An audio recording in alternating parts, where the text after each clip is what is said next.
প্রিয় দর্শক, আমি আপনার জীবনের মূল্যবান সময় থেকে জাস্ট কিছুটা সময় নিব। আমার পাশে তারেক রহমানের যে বক্তব্যটা দেখতে পাচ্ছেন, এটার প্রেক্ষাপটে ছোট্ট একটা ঘটনা বলি, আশা করি মজা পাবেন। সম্ভবত 2014 সালে আমার এক বন্ধু গেছে কক্সবাজার গিয়ে সে একটা আবাসিক হোটেলে উঠলো। সেই আবাসিক হোটেল থেকে একটা মেয়ে নিয়ে সে সারা রাত এনজয় করলো, নিজের যৌন চাহিদা মিটালো। পরের দিন সেই হোটেল থেকে বের হয়ে সবাইকে বলে বেড়াচ্ছে কক্সবাজারের অমুক আবাসিক হোটেলটা খুবই খারাপ। কেন? বলে যে সেই হোটেলে মেয়ে নিয়ে দেহ ব্যবসা করায়। তাহলে বেটা, তুই যে এর আগের দিন সারা রাত ওখানে মেয়ে নিয়ে এনজয় করলি, নিজের যৌন চাহিদা মিটাইলি, ওই মেয়েকে টাকাও দিলি, তখন তোর কাছে মনে ছিল না এই যে এই হোটেলটা খারাপ, ওই মেয়েগুলা খারাপ?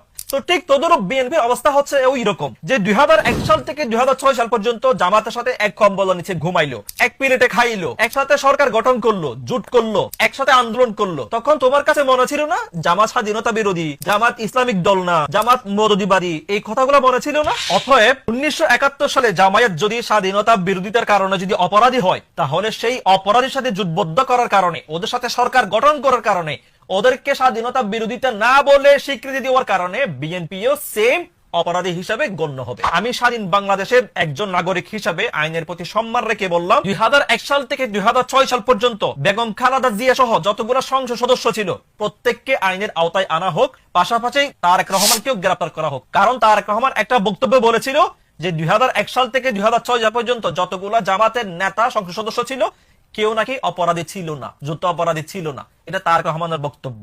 সেই তারেক রহমান যখন এখন এসে বলতেছে যে জামাত স্বাধীনতা বিরোধী, তাহলে তারেক রহমানও সেম অপরাধী। কারণ যে ব্যক্তি সুদ দেয় এবং যে সুদ নেয়, দুজনেই কিন্তু সমান গুনাহগার। আশা করি বুঝতে পেরেছেন। যদি ভিডিও ভালো লাগে অবশ্যই শেয়ার করবেন। আল্লাহ হাফেজ।